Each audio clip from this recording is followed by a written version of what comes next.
Hello, everybody. This is the Chocolate News Podcast. I'm your co-host, John Alexander Reese. And I'm your co-host, Andrea Carter. And then we also have with us our amazing intern, Marisa Kelley. How you doing today, Marisa? I'm good. How's everything going? Fantastic. And if you guys didn't know, the Cincinnati Herald has been around since 1955 and is the leading African American owned newspaper in the greater Cincinnati area and Northern Kentucky area. So, Andrea, how's it going? It's it is going fine. It is too cold. Yeah, it's way too cold. I don't like it. It well, I have to preface that I escaped the initial when the cold descended because I went away for the weekend and I was in a very nice balmy 50, 60-degree area So of jealous. temperatures. I know. And then when we got to Charlotte, that's when we had we flew from Charleston, South Carolina to Charlotte. That was the first hint. And then when I got to Cincinnati and I was getting off the plane, I went, oh my God. You hit that tarmac and the runway where you walk from the plane to the gate. It Yes. was like, no. We were all like, no. But anyway. So Marissa, I know you go to Miami University, correct? Yes. So, are you from around here? So, are you local or are you from somewhere else? Okay, so I was born in New Hampshire, so the cold is actually not super foreign to me. Um, Gotcha, gotcha. yeah, and my parents are from like upstate New York, like really far upstate over by Canada. So, Oh, Oh, so you wow. know. Oh, you know. yeah, yeah. But I've lived in Cincinnati, in the Cincinnati area for like, oh my gosh, almost like 15, 16 years now. So I'm getting used to it. The I would like to think that I understand it a little bit at this point. Well, when you go Gotcha. from the cold tundra to the warm ask Cincinnati, we get a little wacky because, when you've survived the winters of 70, 76, and 78 where the river froze, this is nothing. If you, in this, all the scheme of things, this is nothing. It's just that you got to have something to complain about, so it's cold. So, but Yeah. anyway. No, I also would prefer it to be in like the 50s right now, but we get what we get. Oh, yeah. My sister's in Syracuse, which is also pretty crazy right now. So, uh, Oh. I feel for mhm, her. Oh my God. My father used to work in this town right outside Mansfield, Pennsylvania. mhm. It sits right on the border, the New York, Pennsylvania border, right outside. He's 30 miles outside Corning, New York. Ooh. Yes. And I understand what your sister is going through right now because I worked in the Poconos and I would drive to visit him on good days, on a good weekend when it didn't really snow. But since it sits up on a mountain and you got to go through the plateau to Yeah. get to him, there have been many a weekend where he's woken me up and said, you got to go because they're going to Yeah. close the highway. And Mhm. I literally had to make it down the mountain before the snow really hit. And I'm following trucks to get down the mountain before they close the highway. And I remember one time I got down the highway and he called me 30 minutes after I left and said they closed the highway. I was like, Oh oh, my okay. gosh. Yes. Yeah. So I understand. Trust me. Yeah. My parents just dropped my sister off like over the weekend too, and they were like, we have to go through like the southern part of Pennsylvania just to get her to Syracuse. And we just saw a news story about I-81 had like major crashes over the weekend, like right after they had gotten back. So they were like, we left at the right time. Oh my God, I-80 is just horrible to drive. Hmm. I mean, it's a wonder they don't just shut it down and just open it back up in the spring and not during the wintertime, because that is just a horrible place to drive, especially during the wintertime.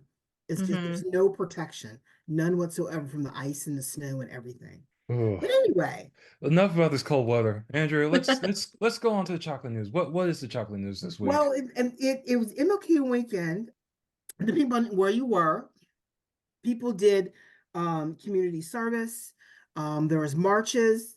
I admire anyone who marched this weekend on MLK Day. You braved that cold. Or you were like the Buffalo Bills Steelers fans who waited out the game to watch them play. But anyway, MLK weekend, there's a lot of people who did community service, listened to the awards. I believe there are a number of awards given away at the Church of Resurrection.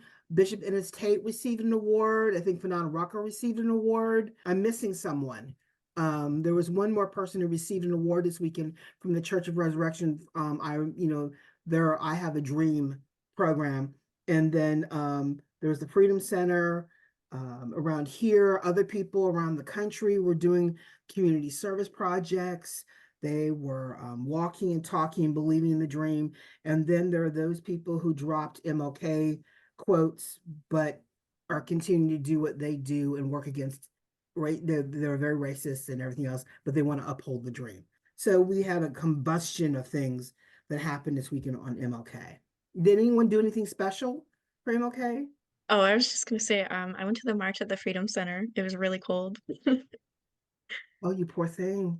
You're I mean, so it was brave. nice. It was nice. There were so many people there. I've never been to the march in Cincinnati, so it was a new experience, and I thought it was really cool to see all of the people wearing their Greek letters because at Miami, like there aren't many people who are in NPHC organizations. We're the multicultural organizations. We're pretty small on campus. I founded one of the multicultural sororities, and there's like three of us on campus right now. So Wow. it was so cool to see so many people like wearing their letters and marching in their letters. It was something that just kind of stuck with me. Oh, fantastic. That's great. It was, I was in Charleston, South Carolina over the weekend, absorbing history and see where how Charleston played a role in the American Revolutionary War, how it played a role in the beginnings of the Civil War. I didn't get over to Fort Sumter, but it was a girlfriend weekend. There were 7 of us who traveled. We did the food, we did the history, we saw the angel tree, we had a Black History tour, and we saw, actually, I'm going to try and get her on. We also toured the International African American Museum. And I don't know if anyone remembers when Dr. Tanya Matthews worked for the Museum Center here in Cincinnati, but she is the president and CEO of the International African American Museum in Charleston. And they've only been open for 6 months. And so we got a chance to speak with her and have dinner with her and talk about the museum. So I have to email her. So John, we may get her on the show. Yeah, well, you know what? I was at Scene 75 on MLK Day, so sounds like you two were doing something more significant than I was. I was having a good time until, I was in the travel nightmare of trying to get back home. And, there were over 24,000 flights or that were canceled or delayed over the weekend through the MLK holiday. It was a nightmare to get back. I ended up having to fly to Dayton to get back to Cincinnati. It was so bad. I mean, it was for 7 people traveling together and then not be able to get back together at the same time. It was a nightmare. And the earliest someone arrived home was about 5. The last 2 people who arrived home, they didn't get home till 1:30 in the morning. That's how bad it was. Oh Oh my And man. goodness. and there were delays after delays, and it does happen. I haven't had it happen to me in a long time. But anyway, that was MLK. We'll see what happens next. But I would say, but out of the MLK weekend, I was surprised when I got the notice that Bill Belichick resigned from the New England Patriots, Yeah. which is, I thought he would be forever running that team. And, but come to find out, the owner, Robert Kraft, who's the owner of the New England Patriots, introduced Gerald Mayo today on Wednesday as the 15th head coach of the New England Patriots. And he is the first Black coach for the New England Patriots. And he has been waiting in the wings. He won the eye. Well, I guess he won over Robert Kraft a long time ago, and he's sort of like been the coach in the wings, so to speak. And he's always been around the Patriots. And when the time came, Robert Kraft just trotted him out and said, "Okay, he's the coach." And Bill and Mayo said, "This has been definitely been a dream of mine. I'm a huge believer in just developing people, whether it's on the football field, whether it's off the football field, and in the media world, in business. My calling is to be a teacher and develop people." Mayo said he learned a lot during about diversity and inclusion when he took a break from the Bills and went to work for Optimum for 4 years. But he is the first Black coach for the New England Patriots, so we're going to be expecting to see great things from him in the upcoming football season. So congratulations to Gerald Mayo, and we'll see what he does. Yeah, that should be interesting to see. I hope he does a good job. He does. I'm not a New England Patriot fan. When I worked in New Jersey for a newspaper, and you have to sort of lean toward how the East Coast folks, depending upon where they land, some were supporters of the Eagles and the Phillies, others were supporters of the Jets and the Giants and the Yankees and the Mets, and they all poo-pooed New England. But you have to admire New England for their tenacity on and off the field, especially when they have to endure the weather that they do. So this Mhm. is going to be interesting to see what happens. It's like a rite of passage for New Englanders to hate at least one New England team. Like my family hates the Red Sox, but we're from like New Hampshire, so there's a lot of New England things. My brother recently has become a Boston Bruins fan, but the rest of us, are like anti-Bruins. So it is kind of an interesting relationship that we all have with the teams in the area. That is unbelievable. But I mean, you have to admire the folks on the East Coast have a unique feel for their sports teams and who they root for and who they don't root for and why. And to having watched people go, support to who they support, it's always interesting to see how they react to a game. So Mhm. I know you have family conversations are interesting. Oh yeah, my dad is a Steelers fan too, so that just makes it so interesting. Oh my God. Okay. Yeah, it's a whole party. Next on our chocolate news, and it's unfortunate that this has happened. Over the weekend, there was a pedestrian was hit and killed by a Metro bus driver. And it's horrible to think that that type of thing can happen. It was an 87-year-old woman in Hyde Park.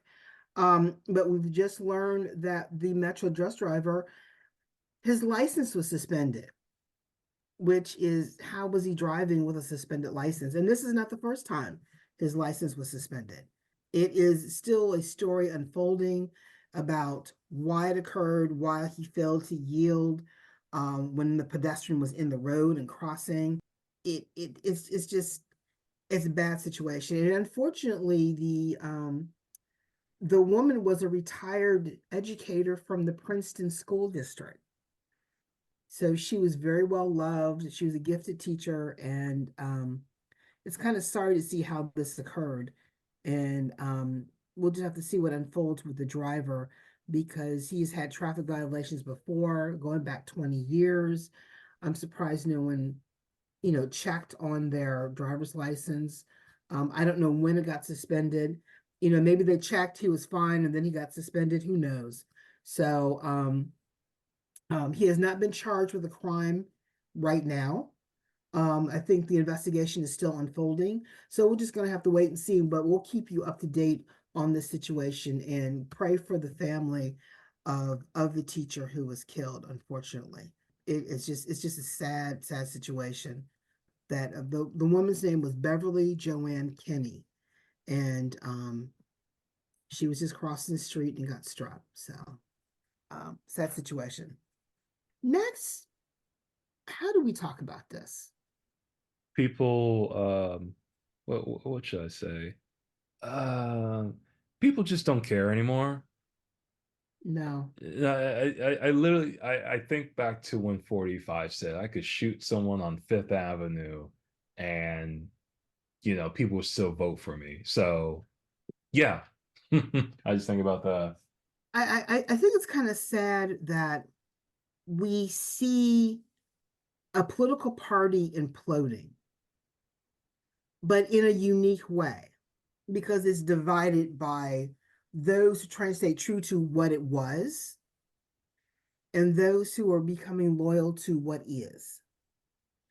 And we have a man who wants to be president, but not for the right reasons. We have a man who is facing a number of trials, criminal and civil, and you're starting to see the wear and tear on him. And I think the article that's on the Herald's website right now, why does the Republican Party continue to support Donald Trump despite his actions? And I think the Republican Party behind the scenes, not publicly, they're saying one thing, and we have people reporting on what they claim they're saying, and then what they're saying publicly. And they're going out of their way publicly to do thus and so. But I think not every Republican supports Donald Trump. We've had a number of Republicans come out and not support where the party's going. And I'm surprised that a third party or a Republican-esque party has not been formed yet of everyone who is disgusted with what is happening to their party. Maybe they're hoping to try and save it from the inside. I don't know. I will tell you that the one thing, the Iowa caucuses occurred Monday night. DT won.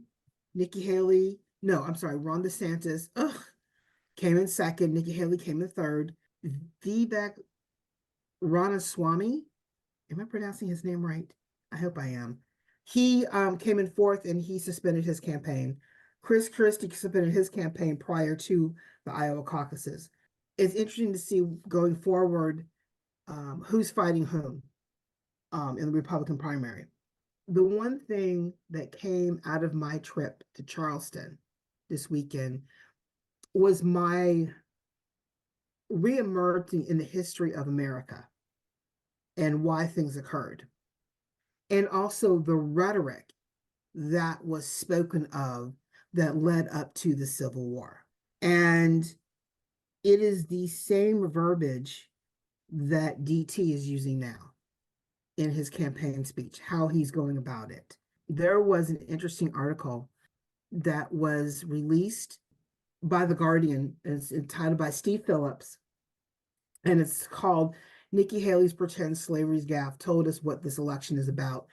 And it talks about the Civil War, what led up to the Civil War, and what America has to deal with, and what we need to decide, what do we want?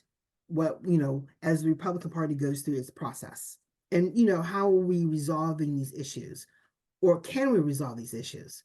So I just think that as we begin this process of leading up to the presidential election, we have a lot to unfold, talk about, and I think the community as a whole needs to take a step back, look at their history, and look what's happening, and decide, do they want this or do they want that? And don't take our word for it, take your word for it. It's upsetting to know that he still has such a big hold on the Republican Party, even though, he has 91 felony charges pending against him right now. He is about to pay hundreds of millions of dollars because he's been caught, with massive business fraud. There are dozens of women who are accusing him of sexual assault. He has all of these documents in his home that he's just not supposed to have. Those are just a few of the things that he's done, like these things that most people would probably not be able to get away with. And I just feel like he's great at turning the rhetoric around and trying to make it seem like it's not his fault for anything, and shifting the blame onto anyone who is not him. And it works. And you see it with this caucus, like even through all of the stuff happening to him, he's taking it and he's using it for his campaign. He's taking the stuff that's being used against him and he's using it for the whole presidential election, and he's trying to just further spread more lies, even though like we have multiple different sources, very esteemed, refutable sources who are saying like, hey, he did not win the election.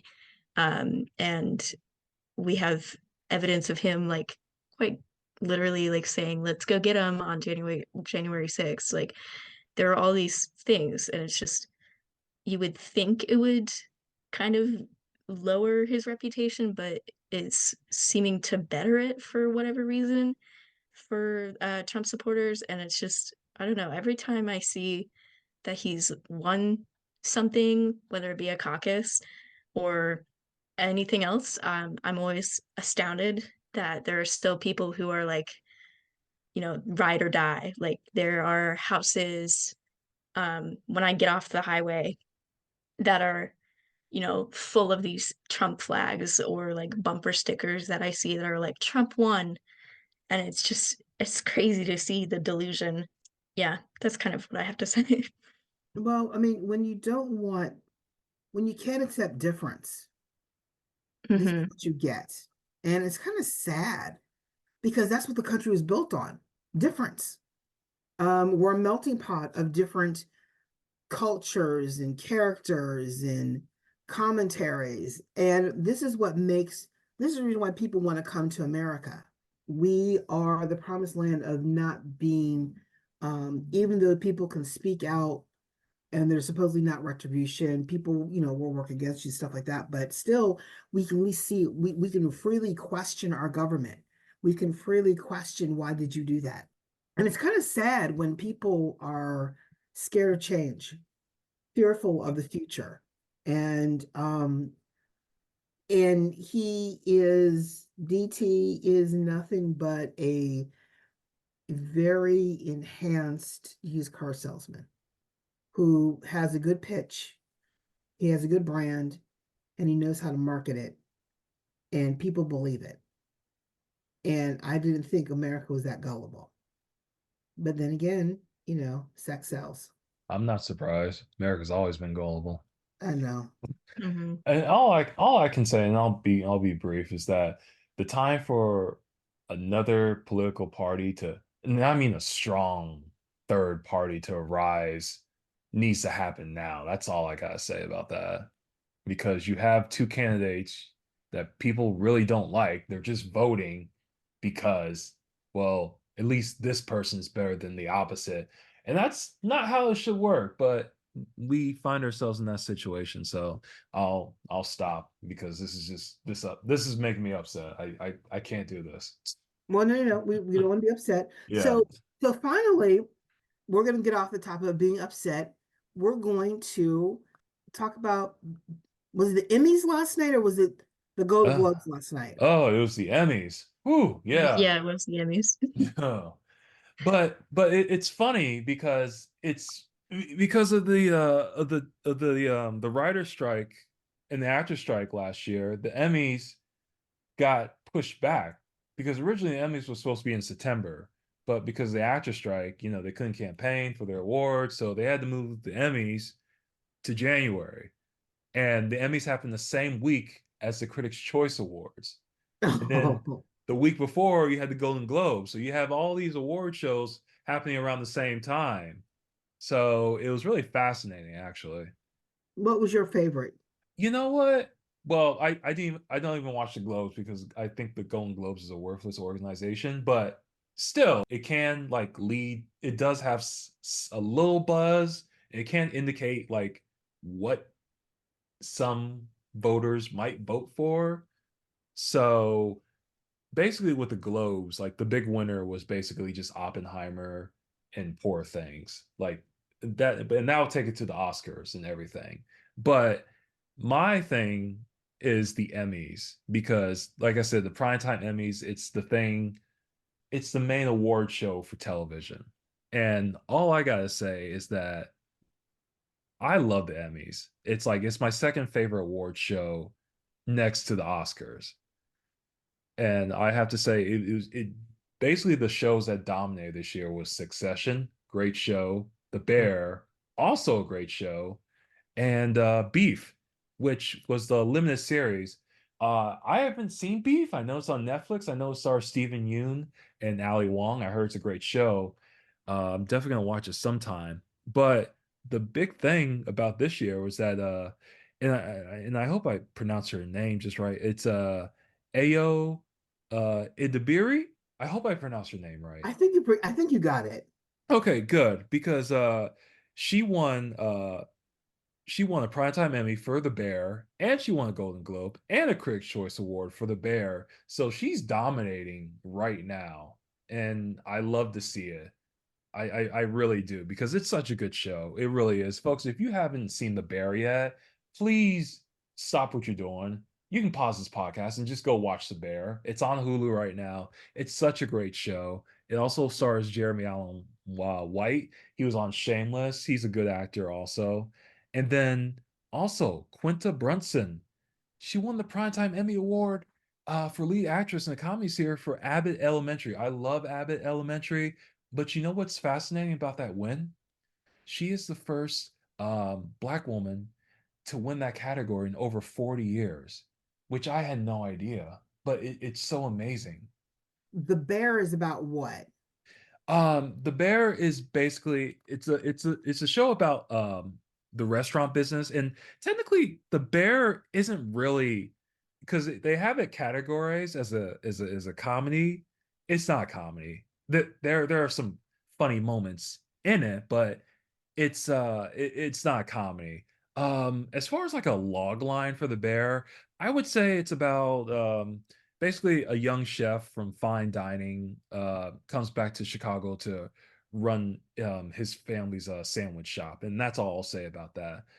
But yeah, like I said, it's The Bear is a great show. Marissa, do you watch The Bear? I'll be so honest, I have not been watching a lot of television lately. Oh my gosh, I can't even name any show that I've recently watched. I mean, no, that's fine. It's like there are it took me a while to catch up to The Bear, to tell you the truth. So, but there are like, but there are so many shows Well, out there that are worth watching. Oh, go ahead, I Andrea. mean, no, I'm just agreeing with you, man. I mean, there's so much content out there, whether it's on Netflix or Max, Peacock, Disney, all the streaming shows, they all have great stuff out there. Even PBS has some great stuff out there that everyone is like, you got to watch this, you got to watch that. And I can't keep up. All I know is I keep adding to my list. Oh yeah. And eventually I won't be able to add anymore. I'm gonna have to start taking off. But I've heard about the Bear. I've heard about the Holdovers. Secession, I've heard about, but I have to go play. I have to watch the whole thing but I heard it was fantastic. Oh, A it lot of people is. didn't like the ending, but and I know there are a lot of up and coming shows that are out now that are trying to strive for an Oscar, or at least be a contender for an Oscar. Well, That I know. as far as movies go, Divine, I just had her name because you mentioned the holdovers. Oh, what's her name? Oh, Divine Joy Randolph. She's in the holdovers. I haven't seen the holdovers. I heard it's kind of depressing, but they say she's fantastic in it, and she has already won Golden Globe. She won Critics' Choice Award. She's nominated for SAG Award. I think she's going to get the SAG Award. And by the way, SAG Award means the Screen Actors Guild Award. So I think she's going to get nominated for an Oscar too. I think the Oscar nominations are announced next week, but she's already a front runner. She's most likely going to win an Oscar for Best Supporting Actress. So good for her because I've liked her since what was that Eddie Murphy movie that came out a few years ago? Dynamite? Yeah, Dynamite. Oh, She was in Dynamite. Dynamite is my name. So I liked her ever since I saw her in that. So she's probably going to win unless there's an upset.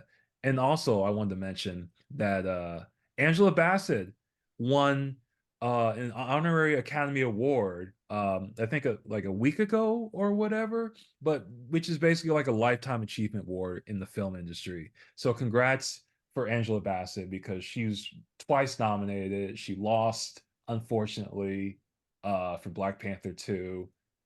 She should have won that, but that's a whole different discussion. So congrats to Angela Bassett for winning that though. Yeah, she should have won for love. What's love got to do with it too? Yeah. Also another, yeah, she should have won. I mean, she played Tina Turner fantastically, but you know, it does. Eventually, you get your win, so to speak, on this. But it's going to be interesting to see what comes down the pike on the next meetings. But I would say for the holdovers, I heard more about Paul Giamatti Oh yeah, because in Paul the holdovers. Giamatti, yeah, because he won. Well, he won his Golden Globe. But remember, Golden Globes are separated into like musical. I'm sorry, comedy slash musicals and drama. So Cillian Murphy from Oppenheimer, fantastic in Oppenheimer. He won the drama, and Paul Giamatti won the comedy award. But Giamatti won the Critics' Choice Award, and there's just one category for that. So he immediately moved up for the front runner. So if he wins the SAG award, it's like 95% guaranteed he'll win the Oscar. So it's going to be interesting to see how this awards race continues to go along. Oh yeah, because they were saying that the producer or the director, I can't remember which one, did for what was the name of the movie where he played the wine lover? Um, Oh yeah, Alexander Payne. yes, Yeah, he did the holdovers, yeah. Mm-hmm. and it seems that Paul Giamatti, he was great in the wine movie, which is a Yeah. favorite of mine. I just can't remember the name of it. It's called Sideways. Sideways, yes. And he was great in Sideways, but it seems that from what the critics said that he grew in his acting because he's even better now in Holdovers than he was in Sideways, which I Mm. thought was interesting. So and then to hear have an up and comer also be recognized for the same project is outstanding. So I think even though Hollywood, we always complain that they don't have an imagination, the actors are overcoming that limitation to perform and perfect and do. So I think it's fantastic. So, and Yeah. that's all the chocolate news I got for today. All right. Thank you, Andrea. And that's it for today's show. And I want to thank Andrea again for all the good chocolate news. Thank you so much, Andrea. You're welcome. I'm just going to be keeping up with a few things as this presidential election goes along, but I'm hoping that we'll have more incredible news instead of doom and gloom. So I'm being Yeah. optimistic. Yes. And I also want to thank our amazing intern, Marissa, for joining us today. Thank you so much, Yay. Marissa. We Thanks for appreciate having you.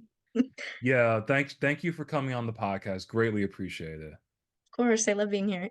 And I would say if there's anything, Marissa, that you want to add to the chocolate news, that especially appeals to young people, let me know. Just bring it up. Because I think, we try to cover a wide or variety of issues, and we want to make sure that we mention it to everybody as, a lot of people enjoy our podcast, but we want to make sure that we're reaching everyone as much as possible. So. Hmm. Yes, please. We need Marissa, are you Generation Z or Generation Alpha or I'm Gen Z, yeah. Gen Z? Okay, yeah, we Mm. need I don't we need Gen Z's take on things because Hmm. I'm just a miserable millennial, just still trying to make it. So I won't say what I am. So It's okay. My mom is Gen X, and my sister, she's younger than me. She talks with a lot of like Gen Z slang. And my mom the other day was like, "What is this? Like, what is she even saying?" And like, I'm like her translator for my mom. I can't keep up with all the changes. So I just go with cool and be done with it. And they all look at me like I'm nuts, but that's okay. So Yeah, All teenagers right. are, yeah. Like My Chemical Romance says teenagers scare the living shit out of me. So Hmm. so anyway, remember folks, you can find more information about today's topics and past podcast episodes at www.thecincinnatiherald.com, the Sesh newsletter, or on our social media. We're on Facebook, Twitter, Pinterest, Instagram, LinkedIn, and Threads. And make sure to subscribe to our podcast on your favorite podcast app. Our podcast is on Apple, Spotify, TuneIn Radio, Amazon, YouTube, and Google Podcasts. I'm John Alexander Reese, And I'm Andrea Carter. and have a good day.